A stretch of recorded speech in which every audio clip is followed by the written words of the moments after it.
Hello, Comgat family. So here I am Lara Fatima. I hope you are doing well. So यहाँ पर हम कर रहे थे TY BCom सेमेस्टर 6 का अकाउंट्स। हमने लास्ट वीडियो में TY BCom सेमेस्टर 6 का फाइनेंशियल अकाउंटिंग जो आपका सब्जेक्ट है उसका डिटेल सिलेबस देखा था कि क्या क्या टॉपिक्स एंड क्या क्या यूनिट्स हमें कवर करने हैं सेमेस्टर 6 में।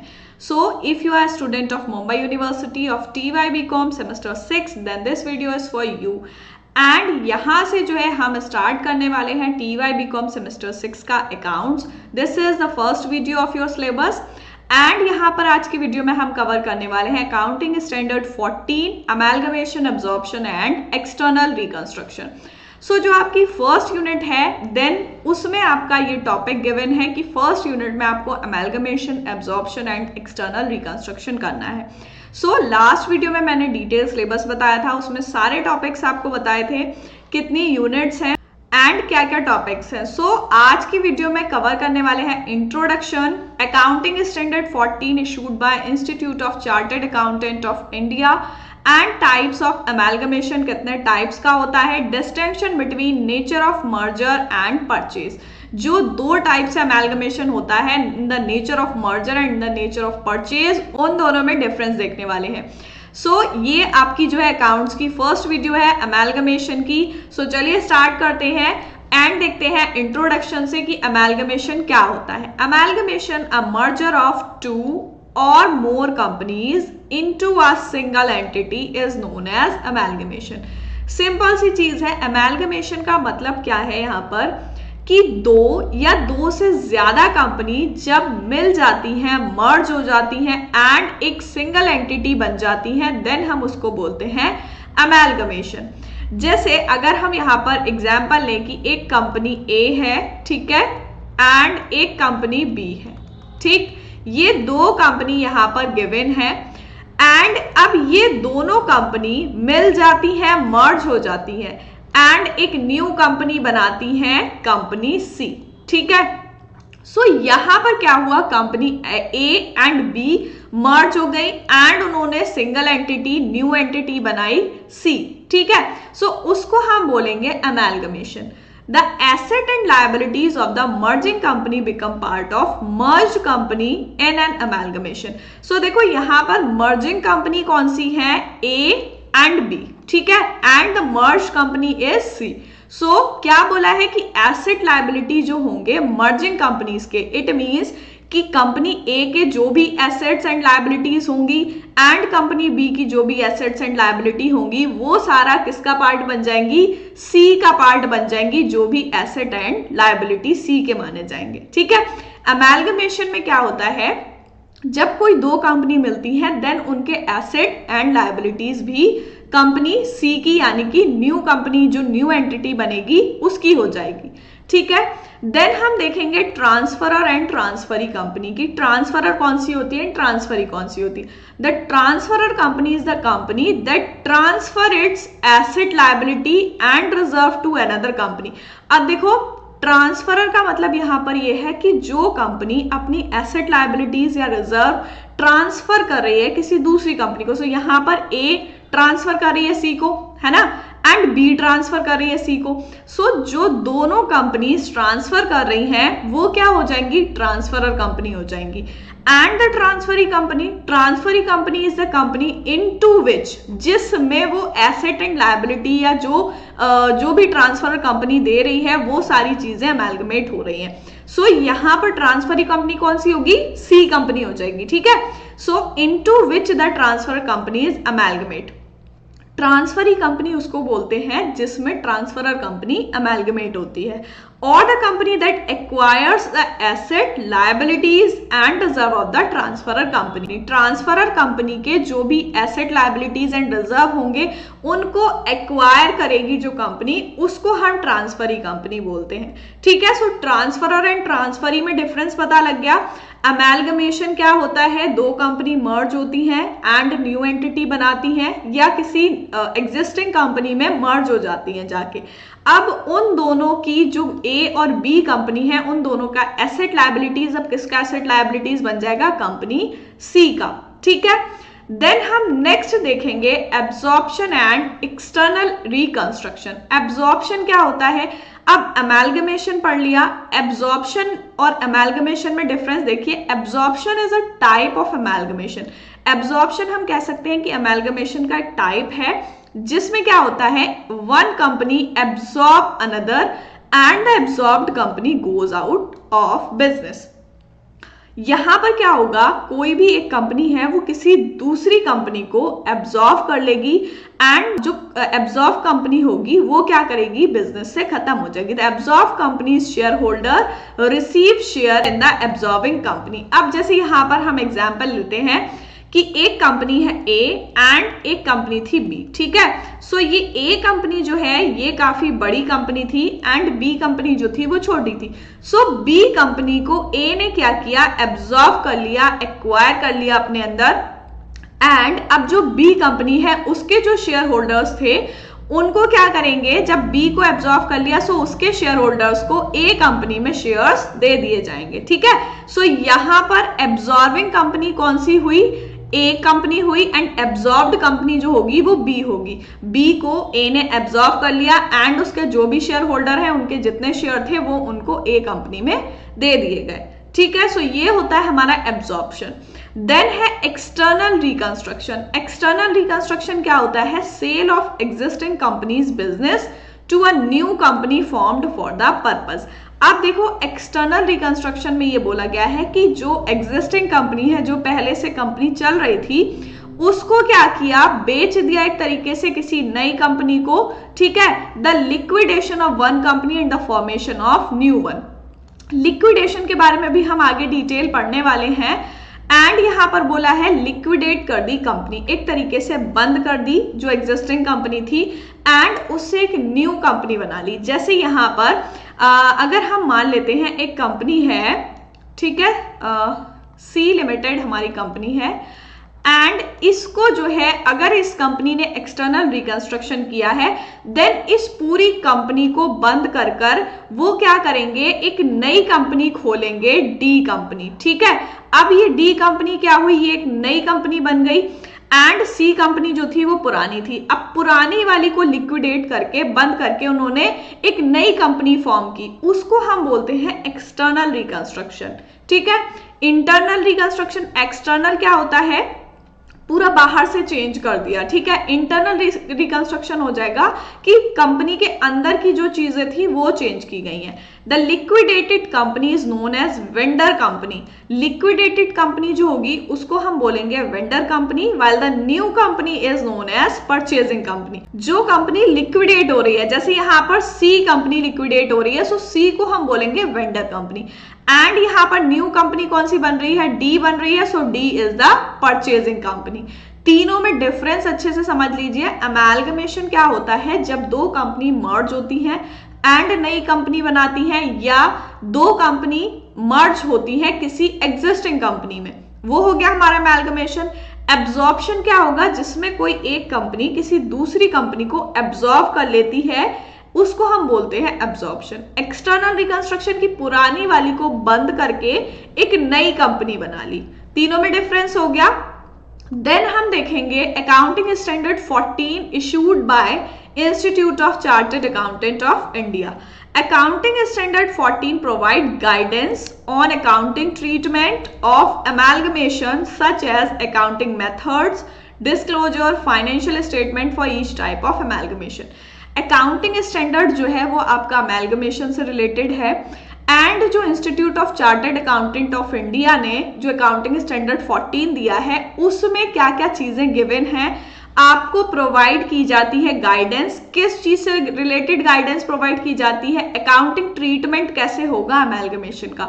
जो कोई भी कंपनी मर्ज हो रही है किसी नई कंपनी में, अब उसका अकाउंटिंग ट्रीटमेंट कैसे होगा, जैसे कुछ अकाउंटिंग मेथड्स होते हैं, डिस्क्लोजर एंड फाइनेंशियल स्टेटमेंट होते हैं अमेलगमेशन में, सो उनको लेकर गाइडेंस प्रोवाइड कराता है अकाउंटिंग स्टैंडर्ड 14।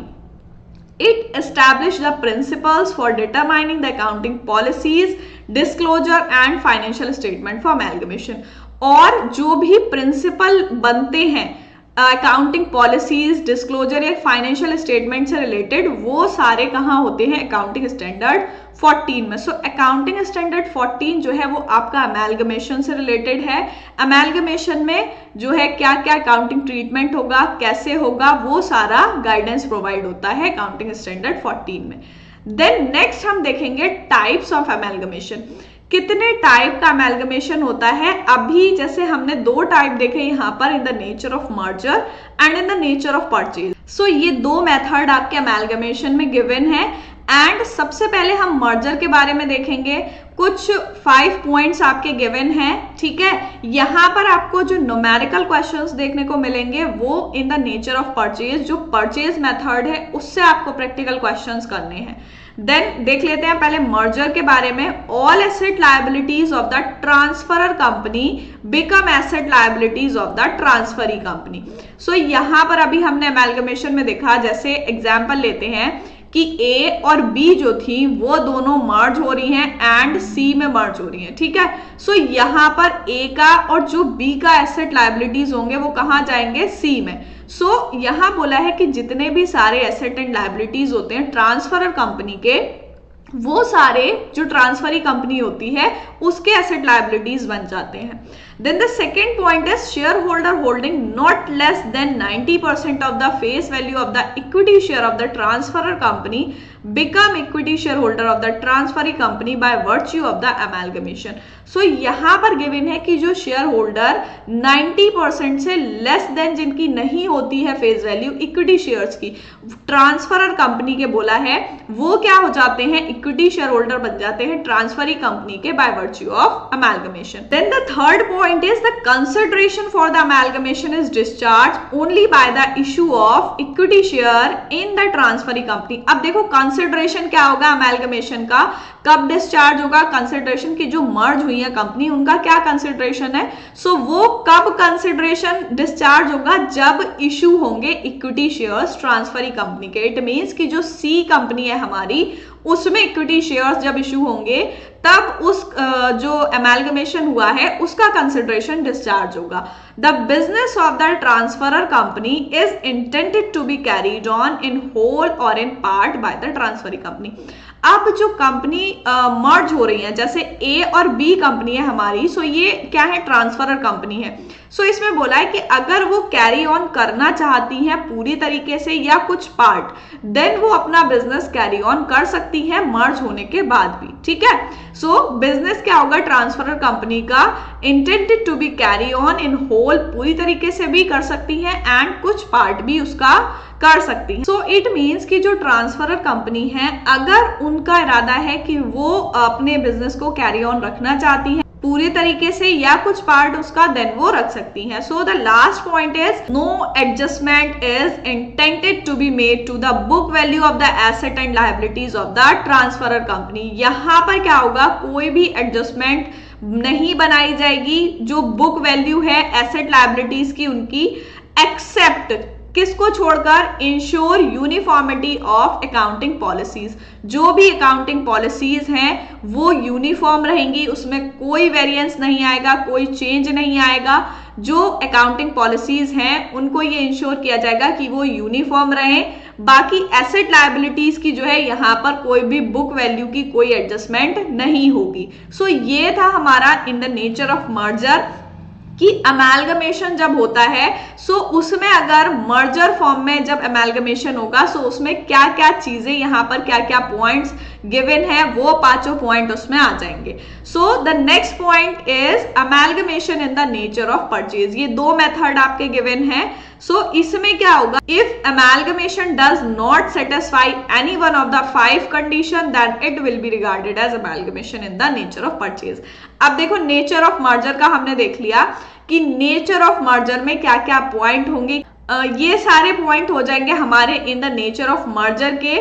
और नेचर ऑफ परचेज में क्या है कि जो 5 points in the nature of merger में गिवन है, अगर उसमें से कोई भी एक कंडीशन सेटिस्फाई नहीं होती है देन हम उसको बोलेंगे परचेज। जैसे कि हमारे 2 मेथड है यहाँ पर, ठीक है, एक मर्जर है एक परचेज है, ठीक। अब इसमें मर्जर में आपको 5 पॉइंट्स दे रखे हैं, ठीक है, कि ये 5 पॉइंट्स है आपके मर्जर के। अब इसमें से जो है कोई भी कंडीशन फुलफिल नहीं होती है, सो वो किस में पहुंच जाएगा, ये किस फॉर्म में हो गया कि परचेज की फॉर्म में हो गया, इसमें परचेज मेथड लग जाएगा। और अगर ये सारी कंडीशंस फुलफिल होती हैं देन वो मर्जर मेथड हो जाएगा, ठीक है। In the nature of merger the pooling of interest method is used to account for amalgamation, की अमेलगमेशन जो हो रहा है वो जब हम मर्जर फॉर्म में करते हैं, द नेचर ऑफ मर्जर करते हैं, सो उसमें हमारा मेथड लगता है pooling of interest method.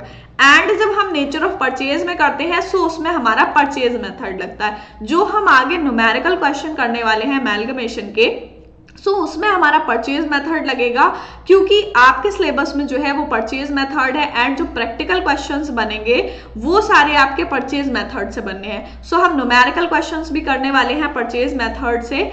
And the last point is difference between nature of merger and purchase, क्या डिफरेंस होता है दोनों में। अब देखो जो 5 पॉइंट गिवन थे वही चेंज होगा, ठीक है। Share holder of the transfer company who own 90% of the face value of the transferee company become share holder of the transferee company. Merger में क्या है, जैसे A company and B company merge हुई C में, ठीक है। सो यहां पर बोला है कि जो शेयर होल्डर 90% फेस वैल्यू जो है ओन करते हैं किसी भी कंपनी के, जैसे मान लो ए कंपनी के एक शेयर होल्डर थे रोहन, ठीक है, एंड रोहन के पास जो है 90% फेस वैल्यू के शेयर हैं। सो वो क्या होंगे कि जब वो दोनों कंपनी या ए कंपनी मर्ज होगी सी में, देन ये जो है वो शेयर होल्डर बन जाएंगे सी कंपनी के, ठीक है।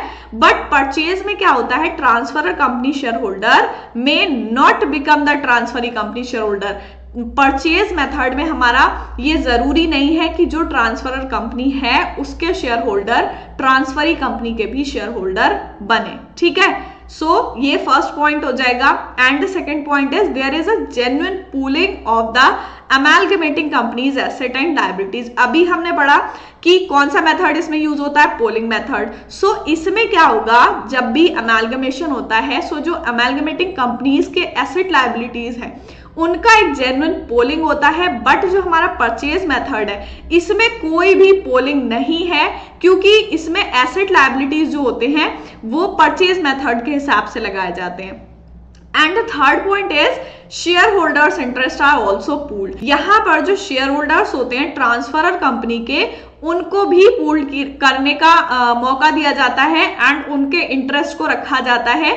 जैसे यहां पर हमने देखा कि ये रोहन जो है शेयर होल्डर ए कंपनी के, ठीक है, सो उनको भी मौका दिया जाएगा। But there may be no pooling of share holder interest. यहां पर शेयर होल्डर के इंटरेस्ट की कोई भी पोलिंग नहीं होती है in the nature of purchase में। And the last point is the value of asset and liabilities as well as reserve represent the same value of the merging company। जो मर्ज हो रही है कंपनी उसमें भी उसकी वैल्यू सेम रहती है, जो भी एसेट लायबिलिटीज हैं, जो भी रिजर्व है। But the asset liabilities of the merging company में have different value in the nature of purchase. यहां पर क्या बोला है कि मर्जर केस में हमारा क्या होता है कि जो भी एसेट लायबिलिटी है उनकी वैल्यू ट्रांसफरी कंपनी में भी जाके सेम रहेगी एसेट लायबिलिटीज की। And in the nature of purchase में क्या होगा, यहां पर जो वैल्यू है वो डिफरेंट हो जाती है in the nature of purchase and in the nature of merger, ठीक है। इसमें दोनों में डिफरेंस हो गया। एंड आज की वीडियो में हमने देखा अमेलगमेशन के बारे में, हमने पढ़ा accounting standard 14 amalgamation absorption and external reconstruction के बारे में। ये तो थी आपकी बेसिक वीडियो जिसमें आपने introduction, absorption, amalgamation and external reconstruction के बारे में पढ़ा, टाइप्स अमेलगमेशन के क्या क्या होते हैं एंड डिफरेंस क्या होता है in the nature of merger and in the nature of purchase. Then हम इसमें फर्दर कुछ थ्योरी पढ़ने वाले हैं, उसके बाद हम इसके न्यूमेरिकल क्वेश्चंस करने वाले हैं। सो मिलते हैं नेक्स्ट वीडियो में, तब तक के लिए गुड बाय।